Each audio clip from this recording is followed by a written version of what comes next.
एक बहुत ही घना जंगल था। उसमें सभी प्रकार के पशु पक्षी रह रहे होते हैं।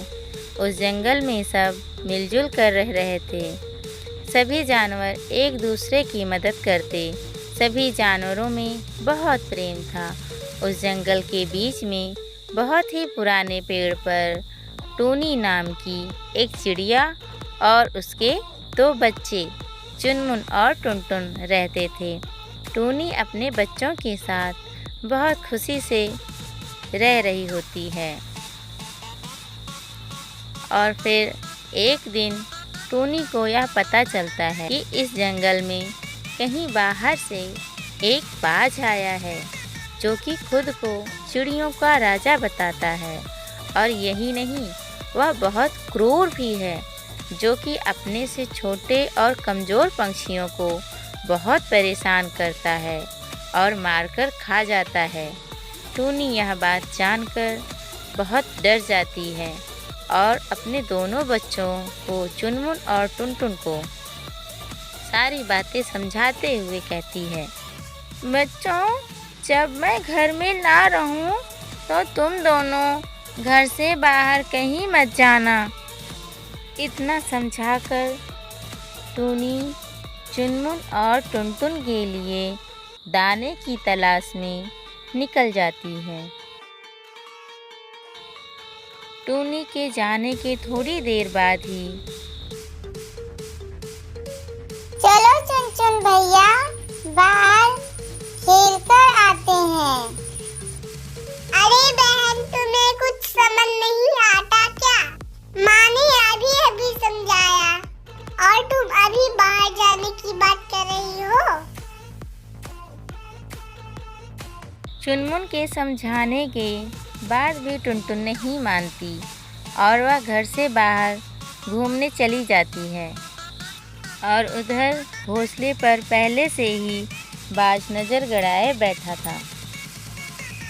अरे वाह, जब से इस जंगल में आया हूँ तब से हर दिन ही मेरी पार्टी हो रही है। तरह तरह के छोटे बड़े पंछी खाने को मिल रहे हैं। काश मैं और पहले ही आ जाता। चलो ठीक है, देर आए दुरुस्त आए। बाज अपने मन में सोच ही रहा होता है कि तभी टुनटुन अपने घर से चहकती हुई बाहर आ जाती है और बाज की नज़र टुनटुन पर पड़ती है। टुनटुन भी बाज को देख लेती है, लेकिन उसके कुछ समझ में आता कि तब तक बाज टुनटुन को दबोच लेता है और टुनटुन को लेकर चला जाता है। अरे वाह, चिकन तो बहुत ही स्वादिष्ट है। चुनमुन अंदर से यह सब देख रहा होता है और वह बहुत सहम जाता है। चुनमुन दिन भर अपने घर के अंदर ही रहता है। शाम होने तक टूनी भी वापस अपने घर में आ जाती है। घर में उसे चुनमुन कहीं दिखाई नहीं देती। तब टूनी चुनमुन से पूछती है, टुनटुन कहाँ गई?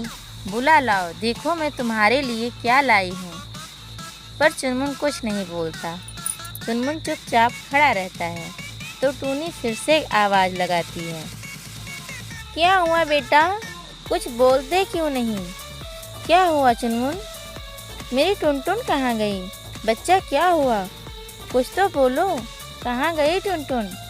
माँ, ले गया माँ, बाज ले गया चुनमुन को मेरी आंखों के सामने और मैं कुछ न कर सका। मैं उस दुष्ट बाघ को मार दूंगा माँ। चुप हो जा बेटा। मैं वादा करती हूँ कि मैं उस दुष्ट बाज को इसकी सज़ा ज़रूर दूंगी। रो मत मेरे बच्चे। जैसे रात बीतती है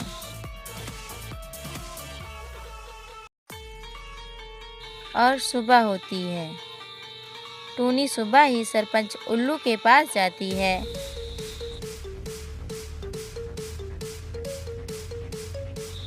सरपंच जी, हमारी मदद करो। फिर टूनी सारी बात सरपंच उल्लू को रो रो कर बताती है और सरपंच उल्लू से मदद मांगती है। देखो टोनी, मैं तुम्हारी कोई मदद नहीं कर सकता। वो बाज है और मैं एक मामूली सा उल्लू हूँ। मैं भला क्या कर सकता हूँ? हो सकता है जंगल के राजा शेर तुम्हारी कुछ मदद कर दें। तुम्हें उनके पास जाना चाहिए। टूनी जंगल के राजा शेर के पास जाती है और शेर से ते हुए उनसे भी मदद मांगती है। अरे टूनी, मैंने माना कि मैं जंगल का राजा हूँ, लेकिन मैं क्या कर सकता हूँ? वो तो बाज है, वो उड़ता है, मैं उड़ नहीं सकता ना। मुझे माफ़ करना टूनी, मैं तुम्हारी कोई मदद नहीं कर सकता। टूनी को कुछ समझ में नहीं आ रहा था कि वो अब क्या करे, किससे मदद ले। उड़ते उड़ते उसकी नज़र एक हाथी पर पड़ती है। टूनी सोचती है कि क्यों ना हाथी से मदद ली जाए, शायद वो कुछ मदद कर दे। इतना सोचकर टूनी हाथी के पास जाती है और हाथी से मदद मांगती है। टूनी, मैं तो तुम्हारी कोई मदद नहीं कर सकता, लेकिन मैं किसी को जानता हूँ, शायद वो तुम्हारी कुछ मदद कर दे। एक जंगल में एक नाग है। कहने को तो वह नाग है, पर मैंने सुना है कि वह सबकी मदद करता है। मैं तुमको उसका पता बता देता हूँ, तुम वहाँ चली जाओ, शायद वहाँ तुम्हें कुछ मदद मिल जाए। फिर टूनी हाथी के बताए हुए पते पर जाती है। वहाँ एक नाग होता है जो कि बहुत डरावना और खतरनाक था। टूनी उसे देखकर डर जाती है, लेकिन टूनी को अपने बच्चे चुनमुन की मौत का बदला लेने का संकल्प इतना दृढ़ होता है कि वह अपनी जान की परवाह न करते हुए नाग के सामने जाती है और नाग से, हे नागों के नाग, मेरी मदद करो, कोई मेरी मदद नहीं कर रहा है। टूनी अपनी सारी बात बताती है। टूनी की दुख भरी बात सुनकर नाग को बहुत दुख होता है और नाग टूनी को वादा करता है कि वह उसकी मदद जरूर करेगा। नाग एक योजना बनाता है। तुम कल अपने दूसरे बच्चे को बाहर निकालना, तुम्हें डरने की कोई जरूरत नहीं है। मैं तुम्हारे बच्चे को अब कुछ भी नहीं होने दूंगा। तुम जिस भरोसे के साथ मेरे पास आई हो, वो भरोसा टूटेगा नहीं। अभी रात होने वाली है, तुम अपने घर जाओ, मैं कल सुबह तुम्हारे घर आऊंगा। टूनी वापस अपने घर की तरफ चली जाती है और रात होने ही वाली होती है।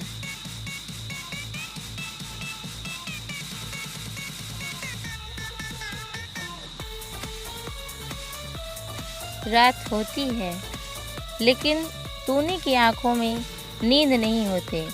टूनी की आंखों में आंसू होते हैं। जैसे तैसे रात बीतती है और सुबह होती है।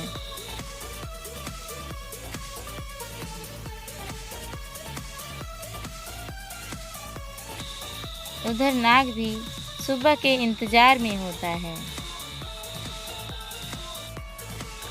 सुबह होते ही नाग टूनी के घोंसले की तरफ चल पड़ता है। टूनी की नज़र आते हुए नाग पर पड़ती है। टूनी नाग को देखकर नाग की योजना समझ, लेकिन टूनी के अंदर अब इतनी हिम्मत नहीं थी कि वह अपने दूसरे बच्चे को बाज के सामने निकाल सके। इसलिए वो बच्चे को ना निकालकर खुद बाहर निकल जाती है। वाह, लगता है कि भगवान भी मेरे साथ है, और अगर ऐसे ही कृपा बनी रही भगवान की मुझ पर, तो पार्टी यूं ही चलेगी। लगता है कोई आ रहा है। टूनी को देख बाज टूनी पर झपट पड़ता है और इधर नाग भी बाज के इंतजार में होता है। बाज टूनी पर झपटा और नाग बाज पर। नाग की दबोच में बाज आ जाता है। हे भगवान, ये तो मेरी ही पार्टी हो गई। काश मैं इस जंगल में ना आया होता। ये तो वही कहावत हो गई, जब गीदड़ की मौत आती है तो गीदड़ शहर की तरफ भागता है, और मेरी मौत मुझे इस जंगल में ले आई। इसीलिए कहते हैं ना, लालच बुरी बला है। चुनमुन और टूनी नाग को धन्यवाद कहती है। नाग अंकल धन्यवाद। सब खुशी खुशी रहते हैं।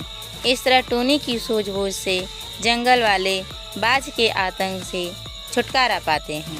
अगर आपको हमारा वीडियो पसंद आए प्लीज सब्सक्राइब। अगर आपको हमारा अगला वीडियो लाइक करें, शेयर करें।